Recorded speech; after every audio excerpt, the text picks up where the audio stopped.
नमो नमः। नमस्कार प्यारे विद्यार्थियों, मैं आचार्य कुलदीप शर्मा। प्यारे विद्यार्थियों, आज हम पढ़ने वाले हैं कक्षा 12वीं के संस्कृत का अध्याय 21वां शल्य क्रिया चिकित्सा जनक सुश्रुत। शल्य जो चिकित्सा के जो जनक हैं सुश्रुत, उनके विषय में हम जानेंगे। जैसे हमने विगत जो हमारा पाठ था 20वां जो अध्याय था, उसमें भी हमने जाना कि हमारे जो अनंत ज्ञान सागर है उसमें जो शल्य क्रिया के विषय में आया था, सुश्रुत का नाम हमने वहां पर भी पढ़ा था। ठीक है, उसी के आगे बढ़ाते हुए आज की कक्षा के अंतर्गत हम जो शल्य चिकित्सक जो माने जाते हैं शल्य क्रिया में, यानी जो सर्जन जिसको कहा जाता है, वो जो सर्जन जो महान वैज्ञानिक हुए, यानी आज से भी 20 यदि मैं कहूँ कि जो है हजारों वर्ष पूर्व जो है महान चिकित्सक हुए, जिनका नाम था सुश्रुत, और जिनको शल्य क्रिया का जनक माना जाता है, जिनको शल्य चिकित्सक का जनक कहा जाता है। तो प्रारंभ करते हैं। जो हमारा अध्याय है 21वां, उसके बारे में कहा गया है कि भवन्तः जानन्ति, कि आप जानते हैं।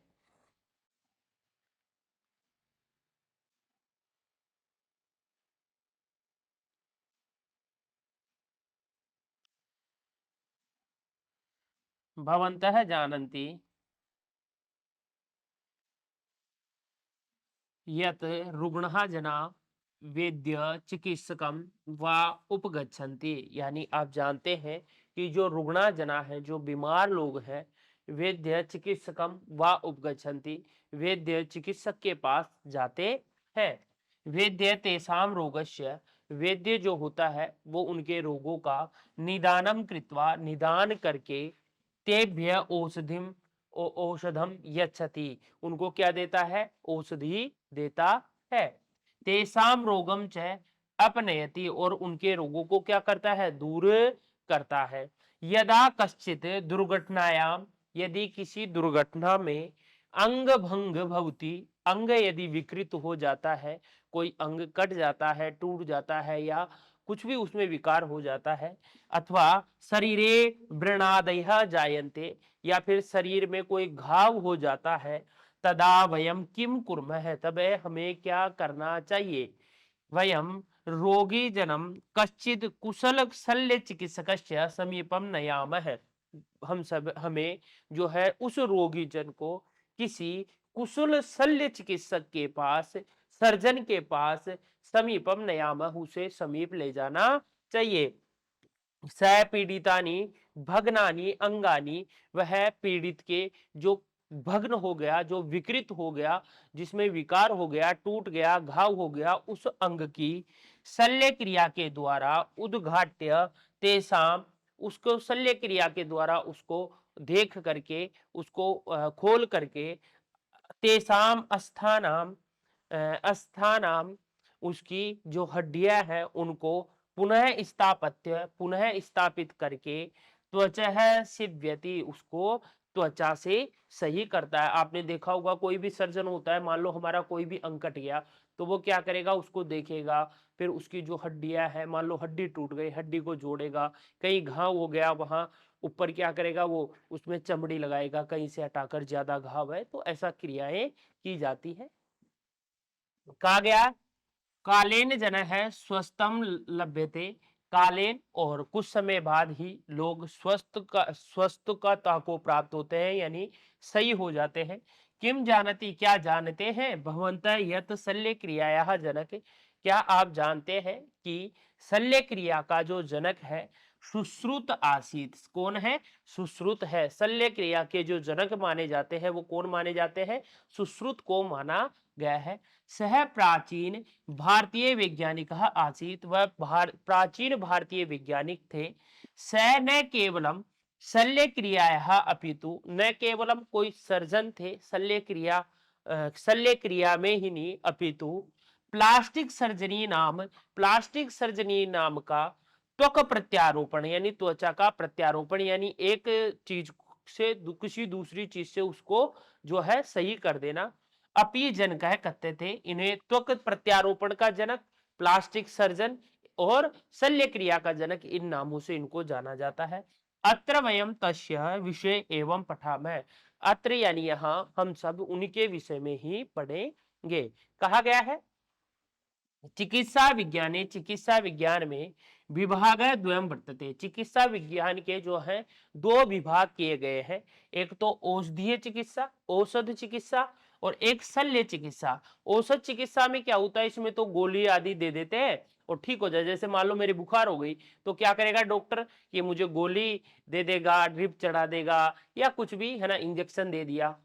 और शल्य चिकित्सा में क्या होता है, जैसे मान लो मेरा कोई अंग विकृत हो गया, टूट गया, हड्डी टूट गई, हाथ कट गया, तो उसके लिए शल्य क्रिया करेगा, सर्जरी उसकी की जाएगी। ठीक है। आयुर्वेदस्य प्राचीनतमो ग्रंथ, आयुर्वेद का जो प्राचीनतम ग्रंथ है, चरक संहिता, सुश्रुत संहिता च। दो है आयुर्वेद के प्राचीनतम ग्रंथ, एक तो चरक संहिता है और एक सुश्रुत संहिता है। चरक संहिता नाम औषधि चिकित्सा ग्रंथ है। चरक संहिता जो नाम का है वो औषधि चिकित्सा का ग्रंथ है। इसमें जो है आपने देखा होगा कि आयुर्वेद के पास जाओ तो जड़ी बूटियां दी दी जाती है, चूर्ण इत्यादि दे दिए जाते हैं। जिसके चरक संहिता नाम का जो औषधीय ग्रंथ है उसके रचनाकार कौन है, चरक। कौन माने जाते हैं, चरकेण। तथा उसके तो रचनाकार कौन है, चरक संहिता के रचनाकार तो कौन है, चरक माने जाते हैं। और जो शल्य क्रिया के हैं, सुश्रुत संहिता नाम का जो ग्रंथ है उसके महर्षि सुश्रुत के द्वारा रचित इति मन्यते। महर्षि सुश्रुत द्वारा रचित यह ग्रंथ माना जाता है। सुश्रुतस्य नामोल्लेख वाल्मीकि रामायणे अपि अस्ति। सुश्रुत का जो नाम है वो वाल्मीकि रामायण में भी आया है। कहा है स विश्वामित्र पुत्र आसीत। वह कौन थे, विश्वामित्र जो ऋषि थे उनके पुत्र का नाम क्या था, सुश्रुत था। ठीक है, ये आपसे पूछ ले जाए कि सुश्रुत के पिता का नाम क्या है, तो विश्वामित्र। शल्य चिकित्सा में यंत्र शस्त्र क्षार अग्नि, ये चार है। कौन कौन से, ध्यान रखना, यंत्र शस्त्र क्षार अग्नि, प्रणिधानी, प्रणिधानी देखो प्रयोग, इति चत्वारि शल्य विधानी वर्णितानी। यानी ये जो यंत्र शस्त्र क्षार और अग्नि, ये जो चार प्रयोग है वो शल्य विधान में वर्णित किए गए हैं। कि शल्य जो क्रिया है उसमें ये चार आप चीजें प्रयोग में लेते हैं। यंत्र लेते हैं, कोई भी उपकरण, ठीक है, और शस्त्र वही औजार इत्यादि, फिर क्षार रस इत्यादि, अग्निदाह अग्नि के माध्यम से भी किया जाता है। तो ये चार आप क्रियाओं के माध्यम से क्या करोगे, आप शल्य क्रिया करते हैं, शल्य चिकित्सा का कार्य किया जाता है। देखो यहाँ किम नाम शल्यम, देखो शल्यम मतलब काट झाट या ऑपरेशन, जो भी शल्य किया जाता है, ऑपरेशन इत्यादि किया जाता है। यंत्र आया है, उपकरण, औषधि, ठीक है। क्षार मतलब क्षार या रस। शल्य विधान मतलब शल्य चिकित्सा के नियम या विधियां। यानी शल्य चिकित्सा की चार विधियां हैं। कौन कौन सी बताई यहाँ पे, चार विधियां, यंत्र प्रणिधानी, यंत्र प्रयोग, शस्त्र प्रणिधानी, शस्त्र प्रयोग, और क्षार प्रणिधानी, क्षार प्रयोग, और अग्नि प्रणिधानी, अग्नि प्रयोग। ये चार प्रयोग यहाँ बताए हैं, यंत्र शस्त्र क्षार और अग्नि। ये किसके बताए हैं, जो आपके शल्य चिकित्सा है इसके चार नियम है, यंत्र शस्त्र क्षार और अग्नि, इनके द्वारा ही प्रयोग किया जाता है। फिर कहते हैं किम नाम शल्यम, शल्य का नाम क्या है, क्या नाम है शल्य, यानी ऑपरेशन इत्यादि क्या है, काटछाट इत्यादि क्या है, शल्य क्या है, सर्जरी क्या है, तो कहते हैं शल्यवत तुदति तत शल्यम। यानी जो शल्य के द्वारा जो चुभता हो, है ना। आपने देखा होगा जब हमारे किसी अंग का प्रत्यारोपण किया जाता है, लगाया जाता है कोई दूसरा अंग, या हड्डी टूट गई तो हमें कुछ उस लगाया जाता है तो चुभता है, तत्शल्यम, जो चुभता है या गड़ता है वह शल्य है। तस्य निरसम शल्य कर्म, उसको दूर करना, जो हमारी चीज परेशान कर लिया, मान लो हड्डी टूट गई तो आप चल नहीं पाओगे, हाथ की हड्डी टूट गई तो हाथ बेकार है, ठीक है। अब वो दर्द करेगा, क्या करेगा, दर्द करेगा। अब दर्द करेगा तो उसको दूर करना, उस दर्द को, वो ही क्या है, शल्य कर्म है। उसको हटाना, उसको निकालना, उसको, जैसे मान लो कोई घाव हो गया, अब घाव क्या करेगा, चुभेगा, दर्द करेगा। अब उसको क्या उपचार करना, उसको दवाई इत्यादि लगाना, ऑपरेशन करना इत्यादि कुछ भी करना, तो वो क्या कहलाता है, शल्य क्रिया कहलाती है।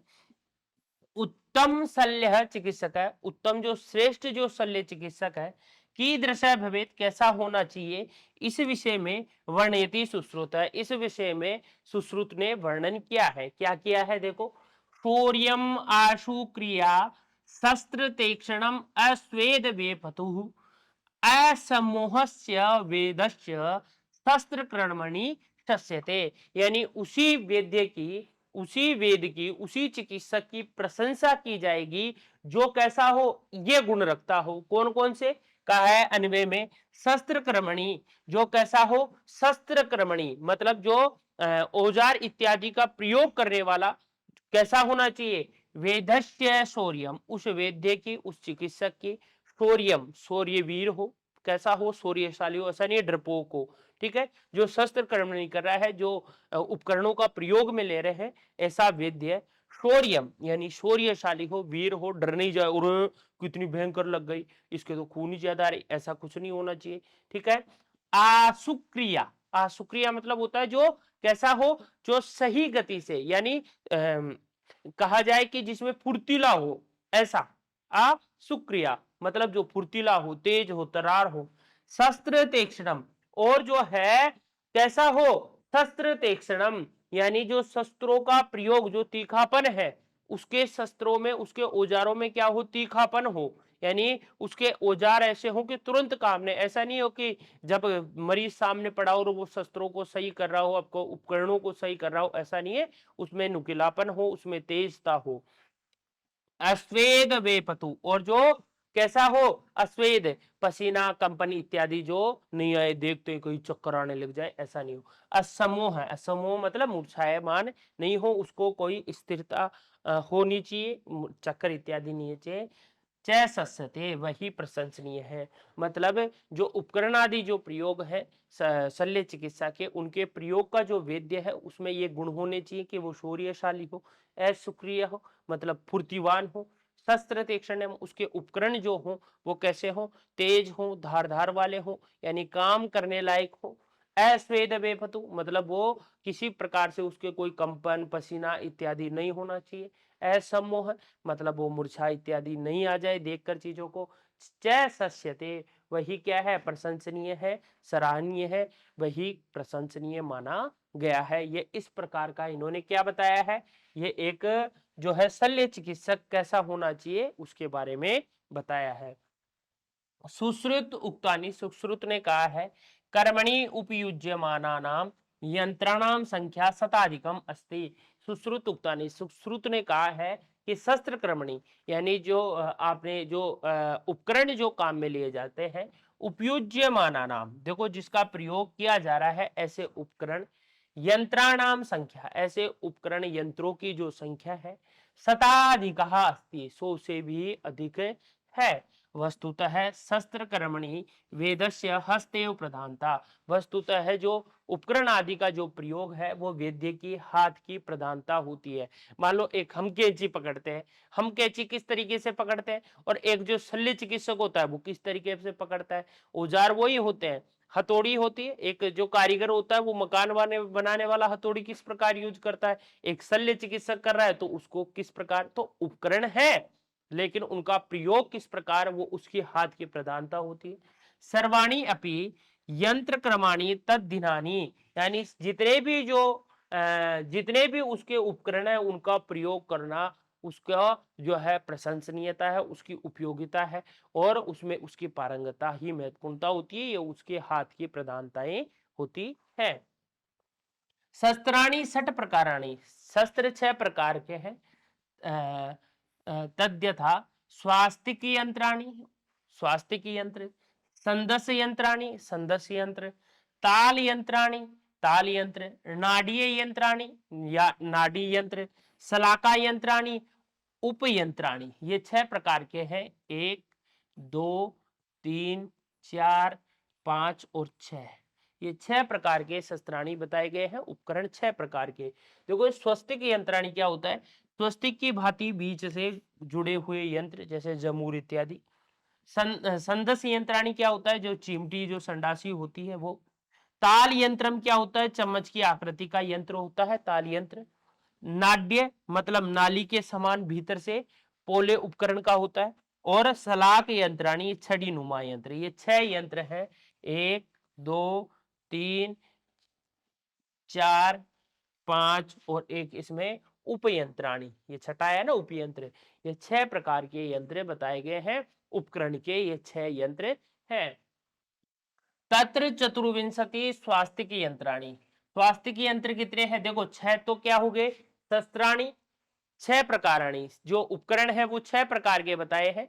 स्वस्तिक, संदस, ताल, नाड़ीय, सलाकार और उपयंत्र। जिसमें स्वस्तिक चतुर्विंशति, चतुर्विंशति मतलब कितना होता है? 24।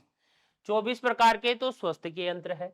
द्वे संदेशे, और 2 प्रकार के क्या है? संदेश यंत्र है। और द्वे ताल यंत्र, और 2 ही प्रकार के क्या है? ताल यंत्र है। विंशति नाट्य, 20 क्या है? नाट्य यंत्र है। अष्टविंशति सलाका, 28 जो है वो सलाका यंत्र है। ठीक है। और पंचविंशति मतलब 25, 25 क्या है? उपयंत्राणी च संति, यानी 6 प्रकार के शस्त्र यंत्राणी उपकरण 6 है। ठीक है। कौन कौन से हो गए? स्वस्तिक, संदेश और ताल, नड्य, सलाका और उपयंत्र। जिसमें से स्वस्तिक जो यंत्र है वो तो है 24, फिर 2 संदेश यंत्र है, फिर 2 ही ताल यंत्र है, फिर नाट्य यंत्र है 20, फिर इसके बाद सलाका यंत्र है जो है 28 और उपयंत्र है 25। एतेषां कानिचित यंत्राणाम मुखानि नाना प्रकाराणाम, इनमें से कुछ जो यंत्र हैं उनके जो मुख है नाना प्रकाराणाम अनेक प्रकार के, मृग पक्षिणाम जो पशु पक्षी उनके मुख ही सादृश प्राय भवंती, उनके मुख के समान प्राय है। इनमें से जो यंत्र है उनमें से तो कहीं ऐसे यंत्र है जो हमारे पशु पक्षी होते हैं ना उनके मुख के समान आकृति वाले ऐसे यंत्र है। मृग पक्षिणाम, पशु पक्षिणाम। नेक्स्ट कहा गया यथा प्राणी मुखानी वस्तु गृणीति, जिस प्रकार प्राणी कोई भी अपने मुख के द्वारा, है ना, मुख को वस्तु गृणीति अपने मुख से वस्तु का ग्रहण करता है, तदेव तथैव उसी प्रकार दृढ़ताया एतापि शल्यज्ञ, इसी प्रकार दृढ़ता से ऐसे ही जो शल्यज्ञ है, मतलब शल्य का जो विशेषज्ञ है, शल्य क्रिया का जो चिकित्सक है, रुग्णस्य शरीरस्य, रुग्ण जो बीमार है उसके शरीर का अंग ग्रहीतुम शक्नोति, उसका अंग पकड़ता है भाई कहाँ से क्या बीमारी है। जैसे आपने देखा होगा हम किसी भी चीज को खाते हैं ना, ग्रहण करते हैं तो मुख से एकदम से उसको पकड़ते हैं ना, वैसे ही कोई भी चिकित्सक होता है ना जो शल्यज्ञ होता है, जो विशेषज्ञ होता है उस क्षेत्र का, वो क्या करता है किसी भी रुग्ण शरीर के अंग को, उसकी बीमारी को उसी प्रकार ग्रहण करता है, उसी प्रकार पकड़ता है। तुझमें ये बीमारी है, यहाँ की हड्डी टूट गई, ये हड्डी क्रैक हो गई, यहाँ घाव ज्यादा है, इस प्रकार यहाँ मस्तिष्क में तेरे क्लोट जमा हुआ तो वो उस प्रकार। तो यहाँ शल्यज्ञ रुग्ण से शल्य चिकित्सक, जानने वाला सर्जन जो होता है वो कहलाता है। ठीक है। प्रथम अंश हमने पढ़ा और प्रथम अंश का सार है क्या है? चिकित्सक विज्ञान से द्वय विभाग है। चिकित्सा विज्ञान के 2 भाग है, औषधि की चिकित्सा और शल्य चिकित्सा। सुश्रुत शल्य चिकित्सा जनक कहते थे, सुश्रुत को शल्य चिकित्सा का जनक कहा जाता है। स विश्वामित्र से पुत्र आसित, वह विश्वामित्र का पुत्र था। तस्य ग्रंथ है सुश्रुत संहिता, उसके ग्रंथ कौन सी है? सुश्रुत संहिता। और चरक की चरक संहिता। सुश्रुतस्य उल्लेख है महर्षिणम वाल्मीकि स्वरामायणे कृतम। सुश्रुत का उल्लेख जो है महर्षि रामायण में महर्षि वाल्मीकि ने अपनी रामायण में किया है। मतलब यह है कि सुश्रुत वाल्मीकि से भी पूर्ववर्ती माने गए हैं, क्योंकि जब उन्होंने उल्लेख किया है तो उससे पहले के थे। एतत् प्रमाणम यत सुश्रुत वाल्मीकि पूर्वमासीत, इससे ये प्रमाणित होता है कि सुश्रुत जो है वाल्मीकि से पूर्ववर्ती थे। सुश्रुतेन चत्वारि शल्य विधान युक्तानि, सुश्रुत ने 4 शल्य विधान बताए हैं, शल्य चिकित्साएं बताई है। यंत्र प्रणिधान, शस्त्र प्रणिधानम, सार प्रणिधानम और अग्नि प्रणिधानम। शल्य क्रियायाम शताधिकम यंत्राणि शस्त्राणि, शल्य क्रिया में 100 से अधिक यंत्र और शस्त्र है। चिकित्सा विज्ञान को 2 हिंदी अनुवाद है इसका, 2 भागों में भाग है, औषधि औषध चिकित्सा और शल्य चिकित्सा। सुश्रुत शल्य क्रिया के जनक कहे जाते हैं, विश्वामित्र के पुत्र थे। ग्रंथ का नाम है सुश्रुत संहिता, उसका वाल्मीकि द्वारा अपने रामायण में उल्लेख किया गया है। उसका प्रमाण है कि सुश्रुत वाल्मीकि से पूर्ववर्ती हुए। इन्होंने 4 शल्य विधान कहे हैं, यंत्र, शस्त्र, सार, अग्नि, शल्य क्रिया 100 से अधिक शस्त्र कहे गए हैं। ठीक है। ये हमारा पहला जो अंश था उसको हमने जाना। सुश्रुत ने जो 4 प्रकार के शल्य विधान बताए हैं, जिनमें यंत्र प्रणिधान, शस्त्र प्रणिधान, शार प्रणिधान और अग्नि प्रणिधान, ये 4 बताए हैं। तो आज के लिए इतना ही। बहुत बहुत धन्यवाद। जय तु संस्कृतम, जय तु भारतम।